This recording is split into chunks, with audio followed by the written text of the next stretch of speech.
चलिए, so we go here that सबसे पहले यार इसको ना समझ लो आप, सस्ता, सुंदर, टिकाऊ। बस 3 चीजों में समझ में आ जाएगा। और जो चीज सस्ती, सुंदर, टिकाऊ होती है इंडिया में हिट होती है भाई। हमने चाइना का माल हिट कर दिया था जो सिर्फ सस्ता और सुंदर था, टिकाऊ भी नहीं था। तो किस तरीके से ऑपरेट करता है सारा, फिर टेक्निकली देख लेंगे, उसको समझ लेते हैं। सो बेसिकली ये होता है कि जैसे एक बड़ा अच्छा कीवर्ड यूज किया यहाँ पे आरएसएस ने कि एमिकेबल सॉल्यूशंस। सो लोक Adalat provide peaceful amicable solutions. तो होगा ये कि लोक अदालत में जब कोई केस फाइल होगा सबसे पहले कॉम्पोजिशन क्या है लोक अदालत की, ये समझ लीजिए। लाइक एक जुडिशियल ऑफिसर होंगे जो चेयरपर्सन होंगे। अब ये किसी भी लेवल पे हो सकती है, डिस्ट्रिक्ट, हाई कोर्ट या इवन सुप्रीम कोर्ट लेवल पर। ठीक है, डिस्ट्रिक्ट में ज्यादा एक्टिव है तो वहीं के एक जज को चेयरपर्सन बना देंगे और साथ में फिर इनको 2 पर्सन मिलेंगे हेल्प के लिए, एक पब्लिक स्पिरिटेड लॉयर मतलब एक एडवोकेट और दूसरा एक social worker of the area. अब ये 3 लोग मिलकर बनाएंगे लोक अदालत। क्लियर? तो सबसे पहले सस्ता क्यों है, तो देखिए एक तो हाँ, no fees, very less fees at time, अगर कहीं कुछ ज्यादा खर्चा हो रहा तो, है ना, वेव ऑफ कर देते हैं फीस के मैटर में। तो इसमें पहले तो सस्ता है। दूसरा क्या है कि वकील ले जाने की जरूरत नहीं है यहाँ पे। लोग फिर भी लेके जाते हैं पता नहीं क्यों, पर वकील की जरूरत नहीं है यहाँ पे। क्यों? ये जो पब्लिक स्पिरिटेड लॉयर बैठा है ये आपके वकील के तौर पे काम करेगा। तो सबसे बड़ा खर्चा है केस का, एडवोकेट्स फीस, वो बच गई। दूसरा, ये जो है केसेस बहुत लंबा नहीं खींचते हैं। 1-2 तारीख तक सोल्यूशन निकला तो ठीक है, अदरवाइज ये डिसमिस कर देंगे केस को। तो इसलिए कॉस्ट आपकी नीचे आ जाएगी। क्लियर? देन कम्स वाई सुंदर, ये खासकर चीज।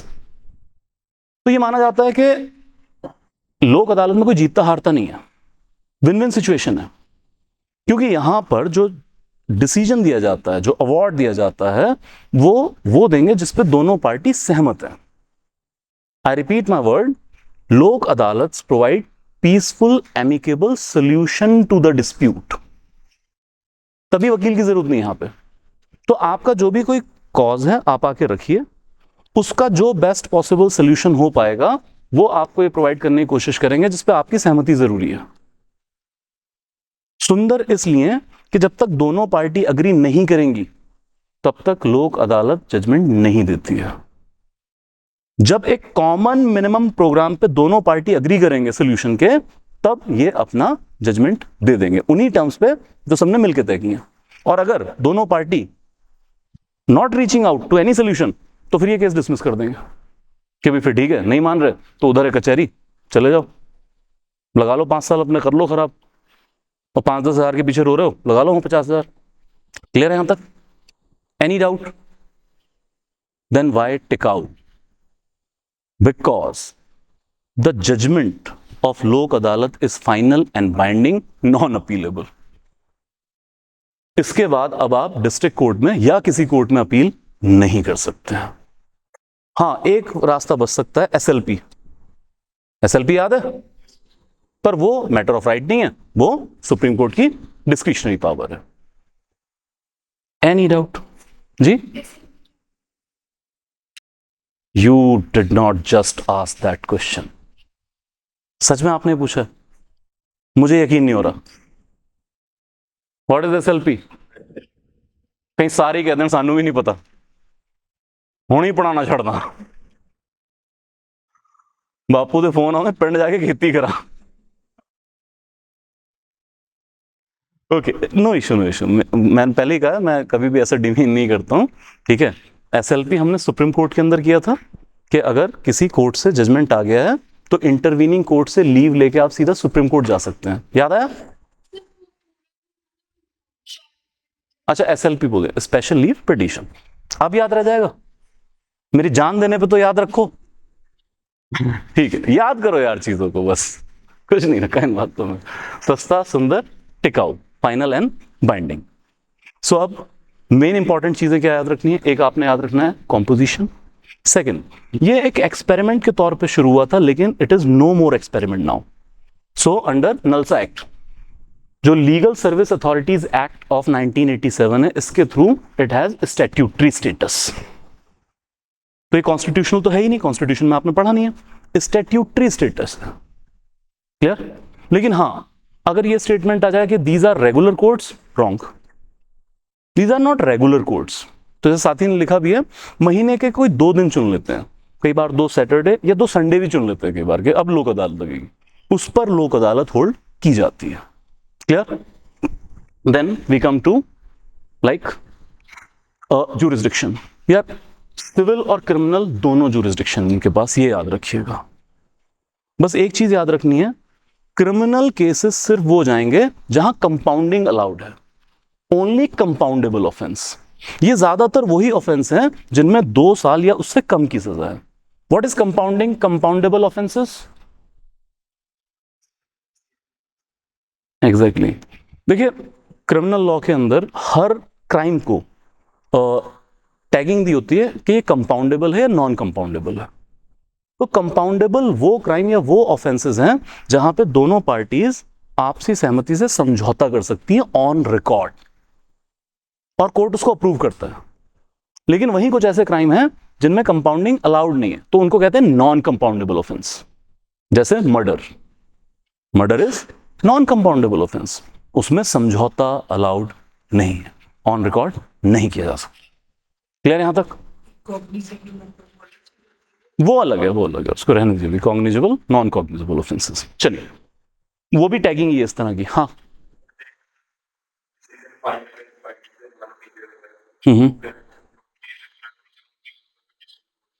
नहीं, क्यों नहीं जाएंगे, क्यों नहीं जाएंगे? हाँ जी, हाँ जी, हाँ जी, बिल्कुल. फिर ये डिसमिस कर देंगे, फिर आप डिस्ट्रिक्ट कोर्ट जाना पड़ेगा. बिल्कुल बिल्कुल. तो आपका और मेरा कोई झगड़ा, तो हम क्यों नहीं जाएंगे लोक अदालत? जब हमें पता चलेगा कि यार वकील की जरूरत नहीं है, टाइम कम लग रहा है, तरीके नहीं पड़ रही हैं, हम सॉल्व करना चाह रहे हैं. क्लियर? तो आइए, और आपको भी ये पता है, मुझे भी पता है कि अगर मेरे अकॉर्डिंग ना हुई चीजें तो मैं डिनाई कर दूंगा, फिर डिस्ट्रिक्ट तो ओपन है. तो बल्कि लोग तो और प्रमोट होंगे यहां जाने के लिए, और प्रमोट होते हैं. क्लियर यहां तक?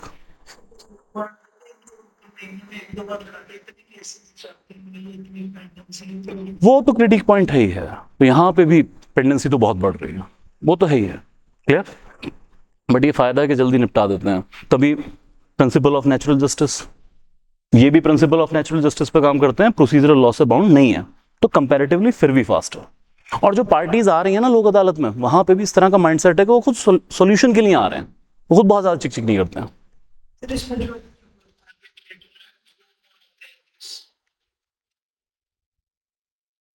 कॉम्पोजिशन. चलिए, आ जाइए आगे. बस इसमें एक पॉइंट ऐड कर लीजिए, दोनों लेवल पर लाइक लोक अदालत में केस कब जा सकता है? प्री लिटिगेशन स्टेज पे भी जा सकता है, और पेंडेंटे लाइट भी जा सकता है. मतलब अगर अभी केस आपने डिस्ट्रिक्ट कचहरी में फाइल नहीं किया है, तो आप सीधा लोक अदालत में केस लेके जा सकते हैं. और अगर बाय चांस कोर्ट में ऑलरेडी केस चल रहा है आपका, and it is fit to be heard by Lok Adalat, तो आपका केस ट्रांसफर किया जा सकता है लोक अदालत के अंदर. बल्कि आजकल तो देखा जाता है, अब जजेस के ऊपर भी प्रेशर है, पेंडेंसी निपटाओ, तो उनको जहां पता लगता है कि यार ये तो लोक अदालत वाला है, वो खुद वकीलों से बात करते हैं, ट्रांसफर करा लो या वहां से सोल्यूशन करवा लो, मेरी भी कोर्ट से बर्डन कम होगा. तो ये हेल्प कर रहा है डिस्ट्रिक्ट लेवल के जो कोर्ट्स हैं उनसे पेंडेंसी को भी हटाने के लिए. क्लियर यहां तक? एक कंसेप्ट और समझ लीजिए, कुछ फैक्ट कर लीजिए. परमानेंट लोक अदालत, एक्चुअली जो लीगल सर्विस अथॉरिटी एक्ट है 1987, इसी को अमेंड किया 2002 में, और इसके थ्रू लेके आए परमानेंट लोक अदालत.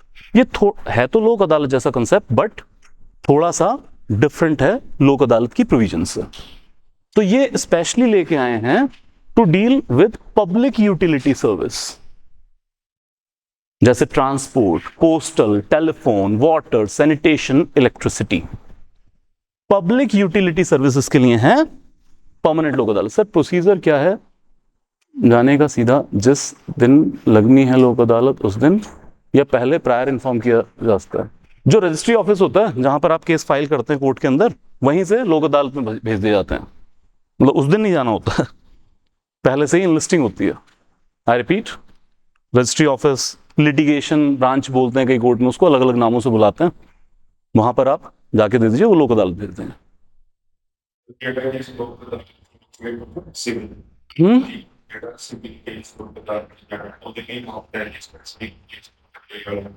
डिफरेंट रूल्स के अंदर है तो उतना नहीं हमें याद रखना है, ठीक है, अलग अलग अलग अलग रूल्स हैं। आ जाएंगे यहाँ पे। नाउ सर चालान भी ਇੱਥੇ ही कर देने हैं, ठीक है। पीपल से you can get of cheaper, okay ठीक है। ਤੁਸੀਂ ਵੀ ਚਲਾਨ ਦੀ ਗੱਲ ਕੀਤੀ ਸੀ, ਹੋਰਾਂ ਨੇ ਵੀ ਕਿ ਯਾਰ ਇੱਥੇ 43 ਚਲਾਨ ਕਢਾਉਂਦੇ ਨੇ, ठीक है। तो एक्चुअली वो जो चलान कढ़ाने वाला सिस्टम है वो बेसिकली परमानेंट लोक अदालत है। सो ਤੁਸੀਂ ਸੁਣਿਆ ਹੋਣਾ ਕਦੇ ਕਿ ਯਾਰ ਕਿਸੇ ਗਰੀਬ ਕਿਸਾਨ ਨੂੰ ਕਰੋੜਾਂ ਦਾ ਬਿਜਲੀ ਦਾ ਬਿੱਲ ਆ ਗਿਆ, ਉਹ ਗਲਤੀ ਨਾਲ ਜਾਂ ਜਿਵੇਂ ਵੀ ਹੈ, ਜਾਂ ਉਹਦੀ ਕੋਈ डिस्क्रिपेंसी है, तो इलेक्ट्रिसिटी मीटर सड़ गया सी या वध बिल भेजता है एंड ऑल दैट थिंग, जितनी भी पब्लिक यूटिलिटी सर्विसेज हैं, इनके डिस्प्यूट के रेजोल्यूशन के लिए हमने परमानेंट लोक अदालत बनाई हुई। क्या है कॉम्पोजिशन? एक डिस्ट्रिक्ट जज होंगे, इसके साथ 2 पर्सन होंगे जो उस पर्टिकुलर यूटिलिटी सर्विस के एक्सपीरियंस होल्डर होंगे, और फिर उसी पब्लिक सर्विस यूटिलिटी की सारे केसेस यहां पर ट्रांसफर कर दिए जाएंगे। पैक्यूनरी ज्यूरिसडिक्शन अप टू 10 लाख है इसकी। बस इसकी एक चीज याद रखिए, बाकी सब लोक अदालत जैसा है।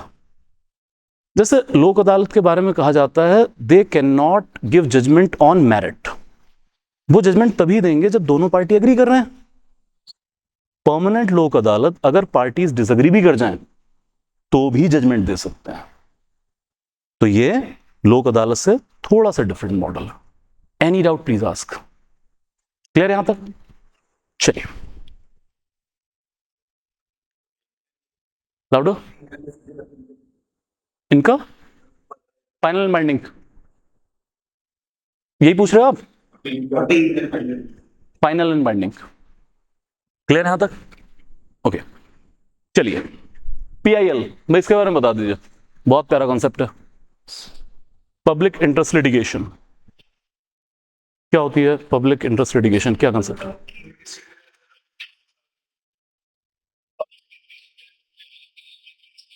चाहे उसका उस केस से कोई लेना देना ना हो। वेरी गुड, लोकस स्टैंडाई को बाईपास करने के लिए लेके आए थे। और कुछ? और कुछ? ओके यार, ये ना हमने उठाया यूएस से। यूएस में 1960s में कॉन्सेप्ट आया था सोशल एक्शन लिटिगेशन, तो हमने उसी कॉन्सेप्ट को अपने यहां पर कहा है लाइक पब्लिक इंटरेस्ट लिटिगेशन। तो क्या एम है? To provide legal representation to previously underrepresented groups and their interest, for example poor, environmentalist, consumers, racial, ethnic and other minorities। मैं कहना ये चाहता हूं कि इंडिया जैसी कंट्री के लिए क्यों जरूरी है, क्योंकि इंडिया में बहुत सारी पुअर पॉपुलेशन है, अनएजुकेटेड है, अनअवेयर है, तो अपने इंटरेस्ट के लिए वो लिटिगेशन फाइल नहीं कर सकते हैं, आवाज नहीं उठा सकते हैं। तो एक कलेक्टिव सिविल सोसाइटी के लिए जरूरी है कि जो बाकी लोग समाज के वो एजुकेटेड हैं, अवेयर हैं, और उनके पास अगर रिसोर्सेज हैं तो वनरेबल सेक्शन के बिहाफ पर वो आवाज उठाएं, डिफरेंट प्लेटफॉर्म पर उठाएं, जुडिशियल प्लेटफॉर्म पे भी उठाएं। तो public interest litigation, I am going to court that sir I am filing this case, but मेरा कोई इंटरेस्ट वायलेट नहीं हो रहा है इसमें।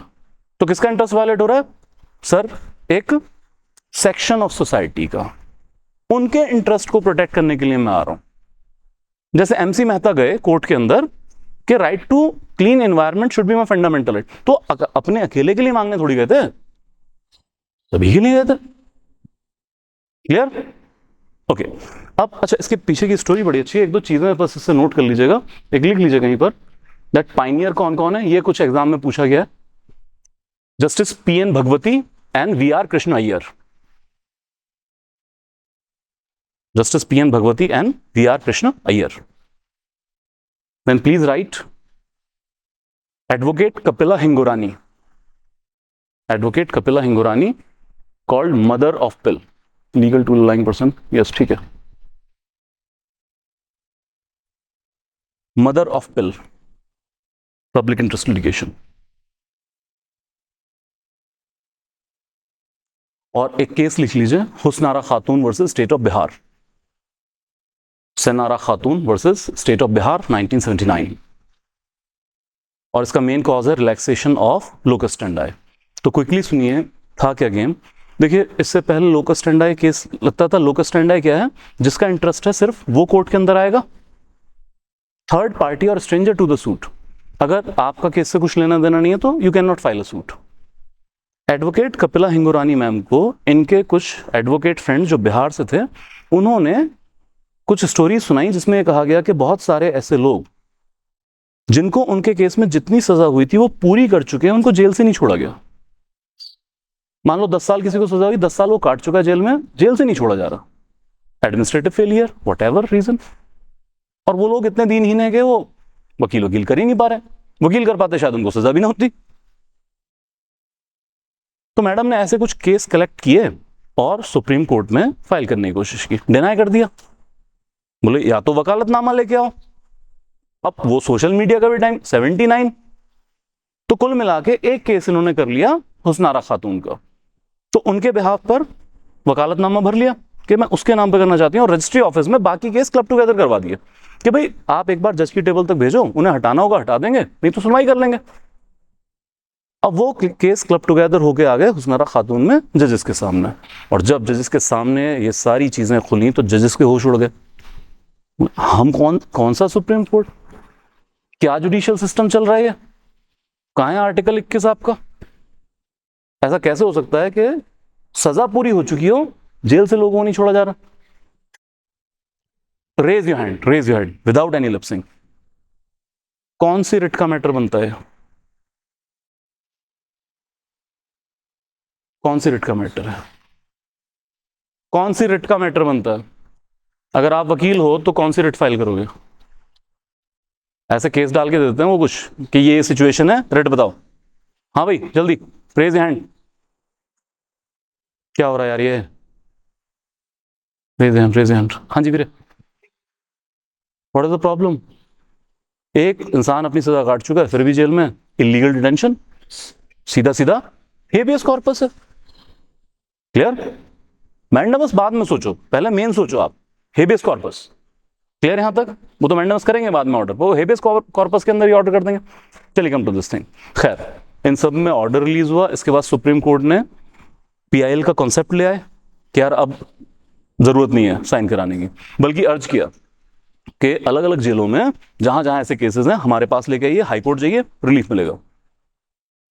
बिहार की अलग अलग जेलों से इसके बाद ऐसे केसेस में 40,000 से ज्यादा लोग छोड़े गए।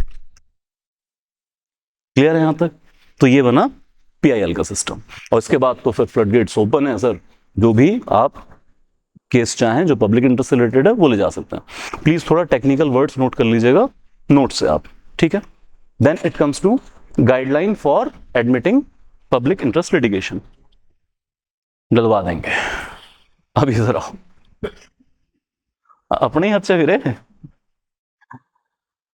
ओके, अब ये समझिए कि पीआईएल को लेके आज भी कोई लॉ नहीं है, कॉन्स्टिट्यूशन में कहीं नहीं लिखा, कोई एक्ट इसको लेके पास नहीं किया गया, तो it is still ongoing as an experiment. हाँ, habeas corpus, good. Okay, so यार प्रॉब्लम इसके साथ कुछ आई, खासकर गाइडलाइन की क्यों जरूरत पड़ गई, सुप्रीम कोर्ट की गाइडलाइन में आपको बता दूंगा। सो प्रॉब्लम इसके साथ यह है कि यार इंडिया में कोई भी टूल आता है उसका पहले मिसयूज शुरू हो जाता है। जैसे उन्हें किन्नी भी वधिया गड्डी तुम इंडियन मार्केट च लॉन्च कर दो, पहले वो टैक्सी स्टैंड पे खड़ी होती है। तो ऐसे कोई भी टूल आ जाए तो उसका मिसयूज पहले शुरू होता है, पीआईएल का मिसयूज शुरू हो गया। तो सुप्रीम कोर्ट का कहना है that PIL should not be construed as publicity interest litigation या पैसा इंटरेस्ट लिटिगेशन। तो होने क्या लगा कि डिफरेंट लोग अपने वेस्टेड इंटरेस्ट के लिए पीआईएल फाइल करने पड़े।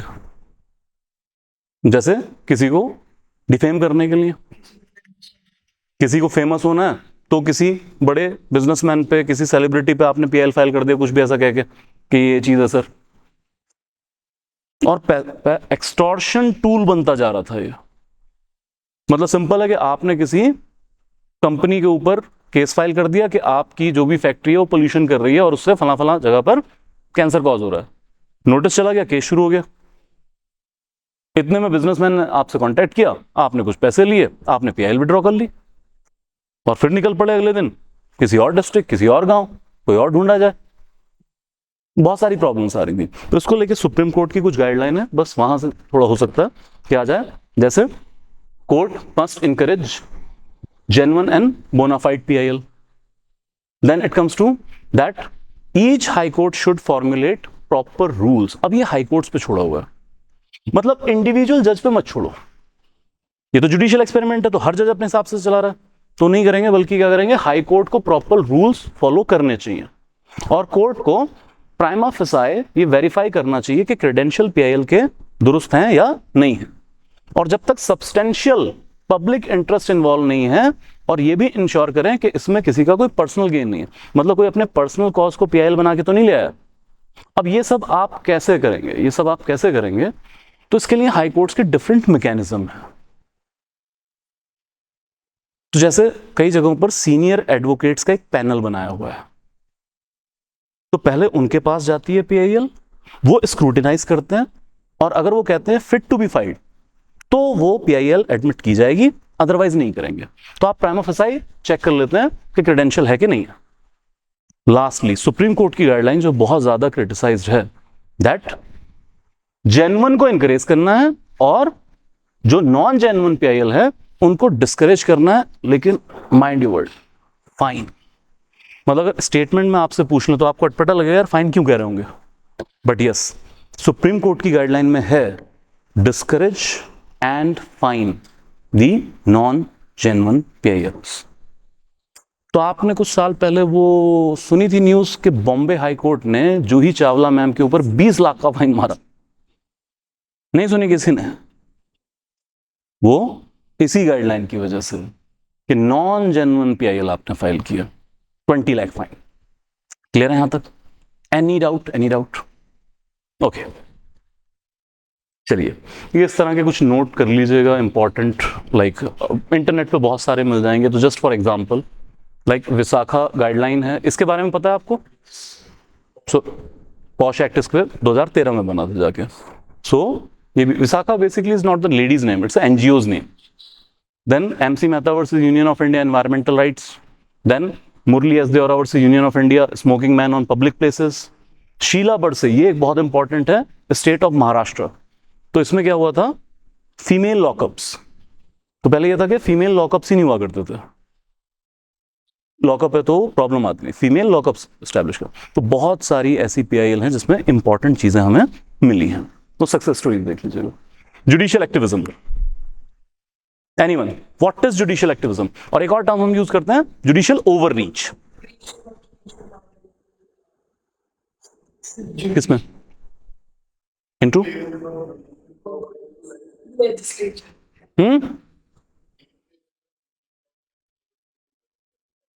Good good good good, what else? What else?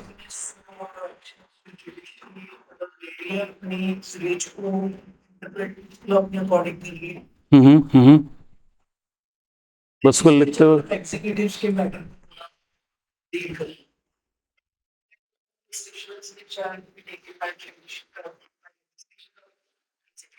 देखिए, अगर मैं डेफिनेटिव टर्म में बात करूं तो जुडिशियल एक्टिविज्म एक फिनोमेना है जहां जजेस अपने खुद के थॉट को यूज करते हैं या ओवर यूज करते हैं in giving judgement, rather than based on the law purely.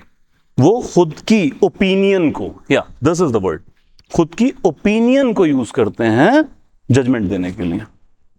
ये एक बेसिक प्लेन डेफिनेशन है जुडिशियल एक्टिविज्म की, क्योंकि ऐसी डेफिनेशन के थ्रू जो एक ब्लर लाइन है between the judicial activism and overreach, वो ब्लर लाइन हम शायद लोकेट कर पाएंगे। अदरवाइज हर केस में तो हम लोकेट ही नहीं कर सकते हैं कि जुडिशियल एक्टिविज्म है कि ओवररीच है। तो प्लीनरी डेफिनेशन क्या है, जहां जजेस अपनी पर्सनल ओपिनियन को एम्फेसाइज करते हुए जजमेंट दे रहे हो, ना कि बेसिस ऑन लॉ। तो ओपिनिएटेड जजमेंट हो सकती है। इसके आगे क्या है sir? Now it comes to separation of power. सबसे बड़ा प्रॉब्लम है इसका सेपरेशन ऑफ पावर का। तो separation of power means legislative, executive, judiciary, तीनों का अपना अपना काम है। When judiciary try to push the wall, like judge, very plenary, opinionated thinking and then try to push the wall of this separation of power, then it is called judicial activism. And what is judicial overreach then? That is just exaggerated form of judicial activism. When judiciary encroach and takes up the role of legislature or executive, this is called judicial overreach. The thin line between it, thin line. तो हमें कई बार पता ही नहीं होता कि कब judicial activism था, कब overreach हो गया. Except few like examples जो बिल्कुल clear है. यहां तक clear है? So this is the game. तो अब इससे सेपरेशन ऑफ पावर ब्लर होगा, सिस्टम हिलेगा आपको. तो सर जैसे एग्जाम्पल क्या हो सकते हैं, जैसे जब सरदार मनमोहन सिंह साहब थे तब एक केस की सुनवाई की साइडलाइन पे सुप्रीम कोर्ट ने ऑब्जर्वेशन दी कि वैसे भी इस देश में जो अनाज है, फूड ग्रेन है, वो बर्बाद हो जाता है क्योंकि स्टोरेज कैपेसिटी नहीं है, चूहे खा जाते हैं. तो बोले क्यों ना इसे जनता में फ्री में बांट दिया जाए. सरदार मनमोहन सिंह साहब, जिसको सोशल मीडिया, चलो तब इतना एक्टिव नहीं था, मीडिया में कहा जाता था मनमोहन सिंह, वो मीडिया को एड्रेस करते हैं और कहते हैं जुडिशरी अपनी हदों में रहे, हमें पॉलिसी मेकिंग ना सिखाए, किस रेट पे हम प्रोक्योर करेंगे, कैसे स्टोर करेंगे, कैसे रीडिस्ट्रीब्यूट करेंगे, पॉलिसी मेकिंग है, हम करेंगे, चार जज नहीं करेंगे बैठ के. We are people's representative. Clear? या फिर कुछ और एग्जांपल आप देखें.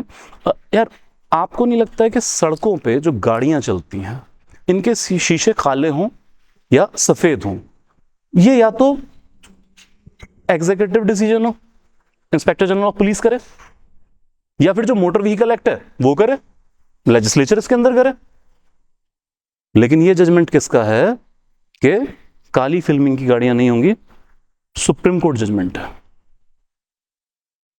तो आपको याद है कि ये चला था एक बार ड्राइव, शायद याद नहीं होगा आपको, सुप्रीम कोर्ट की जजमेंट के बाद पैन इंडिया लेवल पर यह चीज इंप्लीमेंट की गई है कि सर कहीं पर भी काली शीशे की गाड़ियां नहीं चलेंगी. ओवररीच. सिनेमा हॉल के अंदर पिक्चर शुरू होने से पहले नेशनल एंथम प्ले होगा और फ्लैग डिपिक्ट किया जाएगा, वो भी एनिमेटेड. आईबी मिनिस्ट्री देखे, जुडिशरी क्यों देख रही है सर? या फिर चलो कोई एग्जांपल, आपने कुछ साल पहले वो सुना था जब सुप्रीम कोर्ट का जजमेंट आया था कि नेशनल हाईवेज और स्टेट हाईवे के 500 मीटर के दायरे में, ये पता है तुम लोगों को, काले शीशे, ये क्या बात हो रही है, ये कब हुआ?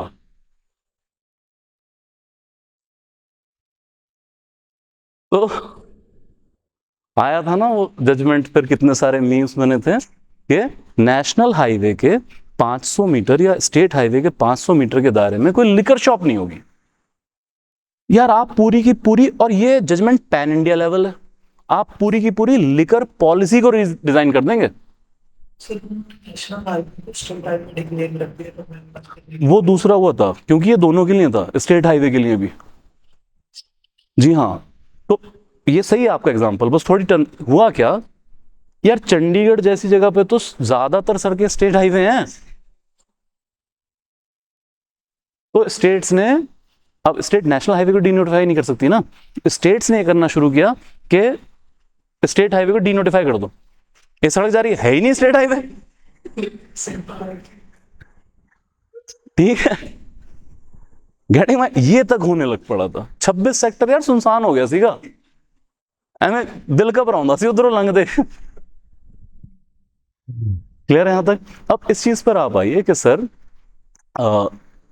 ये जो सारी लिकर पॉलिसी है स्टेट डिजाइन करेगा, एग्जीक्यूटिव डिजाइन करे, आप कौन होते हैं? इस तरह के एग्जांपल्स ये हैं judicial overreach, judicial activism. By the way, अब कहां गया वो ऑर्डर? नेशनल स्टेट हाईवे के आसपास नहीं होंगी तो नहीं है shops. Arrive safe NGO filed the case exactly, case देश में, हाँ जी बिल्कुल बिल्कुल, अराइव एनजीओ ने केस किया था. इस देश में 1.5 लाख लोग एक्सीडेंट में मारे जाते हैं हर साल, बिगेस्ट रीजन नशा. क्लियर? तो उन्हें लग रहा था कि स्टेट हाईवे से खरीद के लोग पीते हैं, कर आज रखी नहीं लोग. चलिए खैर, बाद में जजमेंट ये वापस ले लिया गया था, खुद सुप्रीम कोर्ट ने वापस ले लिया था. और बहुत सारे लोग बाय द वे ऐसा कहते हैं कि this is one of the biggest scam done by the judiciary itself. मैं नहीं कह रहा, कुछ लोग कहते हैं। क्लियर है यहां तक? चलिए, तो ये है आपका sir judicial activism, judicial overreach. Clear है यहां तक? सो बेसिकली अगर आप इस पे, अब ये मेंस की तरफ अगर मैं जाऊं, अगर आप आंसर लिख रहे हो ये सही है गलत है, तो कुछ बैलेंसिंग ऐसे कर लीजिएगा कि judicial activism in a limited sense for a limited period it is good for a developing country like India। क्यों गुड है? क्योंकि ये गैप फिल करता है लेजिस्लेटिव और एग्जीक्यूटिव गैप। जैसे जुडिशरी की रीजनिंग क्या है इसके पीछे? जुडिशरी कहती है यार हमारे पास अपना काम कम है, हमें कोई शौक नहीं है आपके डोमेन में घुसने का, लेकिन जहां जहां लेजिस्लेटिव और एग्जीक्यूटिव फेलियर आएगा, so in a vibrant democracy being protector of constitution we cannot be mute spectator। उनकी अपनी रीजन है। लेकिन दूसरा फिर बैलेंसिंग कर लीजिएगा, again in a developing country like India unbridled use of judicial activism overreach for a longer period of time it is detrimental. क्यों? Separation of power गड़बड़ा जाएगी। हो सकता है लेजिस्लेटिव और एग्जीक्यूटिव लेक्सिकल अप्रोच में आ जाए, कोर्ट बैठी था यार आप पे कर लूंगी छठ पर, और वो देखला आपको आवाज नहीं चक्कूगा, बहुत सारी चीजों को अनएड्रेस रहने देगी। And lastly judicial activism must not turn into judicial adventurism, कि जब आप सुबह सुबह कलम लेके गाड़ी में निकले, आज इस महकमे की खैर नहीं, आज उसे ठीक कर दूंगा, आज ये ठीक कर दूंगा। Sir you are not policy maker. Balancing act कीजिएगा इसमें।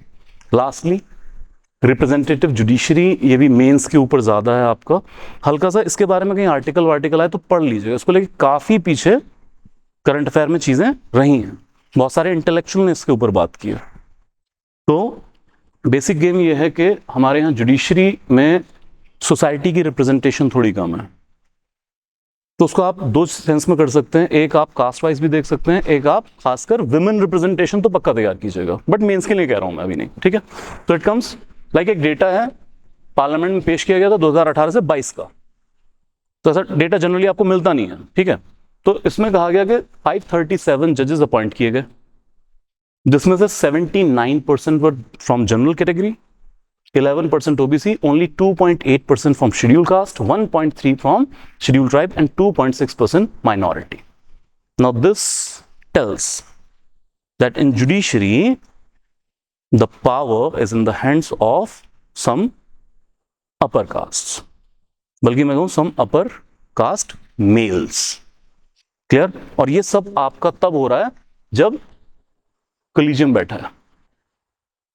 Then it comes to like 70 साल में कोई खास कोशिश नहीं की गई है कि विमेन की रिप्रेजेंटेशन हो सके। ये याद रख लीजिएगा, अब तक सुप्रीम कोर्ट में सिर्फ 11 फीमेल जजेस हुई हैं with no chief justice as female. 2027 में madam justice BV Nagarathna will be first women chief justice. Clear? Who was first Sikh Chief Justice? Who was first Sikh Chief Justice? J.S. Kher साहब, ठीक है? खेर साहब, okay? So this is a thing, like इस तरह का कुछ data अगर by chance, क्योंकि ये लिटरेचर काफी इस पे लिखा गया, तो कहीं प्री में क्वेश्चन बना लें, तो थोड़ा बहुत डेटा एनालिसिस आप देख लीजिएगा। क्लियर? ओके, लास्ट थिंग, एक ऑल विमेन बेंच, ये साल 2013 में भी बनाई गई थी, 2018 में भी। तो जब डीवाई चंद्रचूड़ साहब थे तब तीसरी बार एक ऑल फीमेल बेंच बनाया गया था। तो अगर ऐसा कुछ कॉन्सेप्ट पूछ लें कि ऑल फीमेल बेंच क्या होता है, तो बस ये है, मेरा ख्याल आपको पता है कि सुप्रीम कोर्ट बेंच में काम करता है, कभी भी सिंगल जज, वो बेंच ही नहीं होगी, सिंगल जज मैनर में काम नहीं करता है। चीफ जस्टिस भी किसी की सुनवाई कर रहे हैं तो बेंच में बैठे होंगे। कोर्ट रूम नंबर 1 हमेशा चीफ का होता है। क्लियर? तो क्या कंसेप्ट है सर ऑल विमेन बेंच का, कि उस बेंच में जितनी भी जजेस होंगी वो वुमेन जजेस होंगी। तो बस ऐसा कुछ कहते हैं कि डीवाई चंद्रचूड़ के टाइम पे पहली बार बना था, नहीं, 2013 में भी था, 18 में भी था, फिर डीवाई चंद्रचूड़ साहब के टाइम बनाया गया था। Any doubt please ask. All clear? Justice care. 2-3 चीजें करते हैं इससे। देखो हर बेंच स्पेसिफिक केस के लिए होती है, पर हो सकता है कि वो एक ही स्पेसिफिक केस ना हो, ज़्यादा केसेस हो। जैसे मान लीजिए आप ही 4 जज हैं, ठीक है, तो जैसे कि मोटर व्हीकल वाली आपके पास अपील आएगी, फिर डॉरी की अपील आपके पास आ जाएगी, है ना। जैसे एक एग्जांपल दूं तो सुप्रीम कोर्ट में सिर्फ 2 बेंच होती हैं नॉर्मली जो डेथ पेनल्टी की अपील की सुनवाई करती हैं। तो ऐसे रैंडम नहीं भेजा जाएगा केस किसी के पास भी, सिर्फ 2 बेंच हैं जो डेथ पेनल्टी की अपील डील कर रही होती हैं, तो इन्हीं में से किसी बेंच के पास किसी का केस जाएगा। जो आप कह रहे हैं कि स्पेसिफिक केस, तो वो तो हर बेंच के साथ होता है, कुछ ना कुछ स्पेसिफिक अलॉटमेंट होगी। क्लियर है यहां तक? और इसी से निकलता है एक सवाल, who is the master of roster? Chief justice. Chief justice in every court, chief is master of roster. What is master of roster? ठीक है, एक तो बेंच की फॉर्मेशन, किस बेंच में कौन से जजेस होंगे, चीफ डिसाइड करेंगे। और फिर किस बेंच के पास कौन से केसेस जाएंगे, रोस्टर कैसे प्रिपेयर होगा, ये भी चीफ डिसाइड कर रहे होता है। हालांकि उनकी अथॉरिटी में हो रहा होता है। अगर मैं अभी प्रैक्टिकल आपको बताऊं सुप्रीम कोर्ट में, तो ये कंप्यूटर सॉफ्टवेयर के थ्रू होता है, रैंडम जाता है, किसी को नहीं पता होता। जैसे अभी मैंने एग्जांपल दिया कि 2 बेंच हैं, आप बेंच नहीं चूज कर सकते हैं, कोई पर्सन जज नहीं चूज कर सकता है अपना, ठीक है। तो होगा क्या कि कंप्यूटर का सॉफ्टवेयर है, जितनी अपील आई उसको डाला, वो रैंडमली किसी एक बेंच को एलोकेट कर देगा, बट फिर फाइनल कागज आके साइन होंगे सीजेआई के। अगर कभी जरूरत पड़ जाए किसी स्पेशल बेंच की फॉर्मुलेशन की, जैसे मान लीजिए स्प्लिट वर्डिक्ट आया हिजाब पर, हिजाब बैन के ऊपर स्प्लिट वर्डिक्ट था। स्प्लिट वर्डिक्ट क्या होता है यार? वो डिवीजन बेंच थी। एक जज ने कहा हिजाब बेंच, हिजाब is like ban in educational institute, दूसरे ने कहा not ban in educational institute, ठीक है, तो स्प्लिट वर्डिक्ट हो गया। तो अब इसको अगर ऐसा कभी हो जाए तो लार्जर बेंच पे रेफर करते हैं। तो अगर इस तरह का केस बन जाए कि एक स्पेशल बेंच बनानी है, तो फिर कौन बनाएंगे? फिर इन हैंड सीजेआई बना देंगे, क्योंकि अल्टीमेटली मास्टर ऑफ रोस्टर वही है। तो ये जो इश्यूज हियर एंड देयर होते रहते हैं, इनको थोड़ा ध्यान में रखिएगा, क्वेश्चन बन सकता है इसके ऊपर। Any doubt? Any doubt? Any doubt? ज्यादातर इवन होती हैं, ज्यादातर नहीं सॉरी, ज्यादातर ऑड होती हैं, ज्यादातर ऑड होती हैं, इवन भी हो सकती हैं। मैंने अभी बताया डिवीजन बेंच, ठीक है। Any doubt? Any doubt? Any doubt? Any doubt? Raise your hand without any lip sync, by god कोई बोलेगा नहीं। Raise your hand. Who is current chief justice of India? Raise your hand. Who is current Chief Justice of India? यार इससे पता चलता है कि आप न्यूज़पेपर नहीं पढ़ रहे हैं, पॉइंट 1। और अगर आप सोच रहे हैं कि आप न्यूज़पेपर पढ़ रहे हैं तो बहुत बड़ी फॉर्मेलिटी है, फिर फेंक दो, फाड़ दो, मत पढ़ो, फिर कोई फायदा नहीं है। दूसरा, आपके करंट अफेयर नहीं है। तीसरा, आपका मेंटल एनवायरनमेंट ही नहीं है तैयारी का। Please do not take me otherwise, but मुझे भी पता यार नहीं पूछने वाले चीफ का नाम, लेकिन अगर हमें, क्योंकि अभी तो ओथ हुई है, अभी इतना पेपर में आया है, रिटायरमेंट के बाद पोस्ट लेने से अभी तो मैं नाम बोल के हटा हूं क्लास में। Getting my point? तो प्लीज मसला ये नहीं है कि आप जाके अब चीफ का नाम रट्टा मारे, वो तो पता ही होना चाहिए, but please be aware of the surrounding. क्या क्या चीजें डेवलपमेंट हो रही हैं वो आपको पता होनी चाहिए। प्री में नहीं पकड़े जाएंगे, मेंस में पकड़े जाएंगे, मेंस में नहीं पकड़े जाएंगे, इंटरव्यू में पकड़े जाएंगे। तैयारी यहां कोई सिर्फ प्री की गेम खेलने के लिए तो नहीं कर रहा ना, है ना। It is about selection. So please mental environment intact कीजिए और सराउंडिंग्स की बेहतर पकड़ आपको होनी चाहिए। That will be all. Thank you.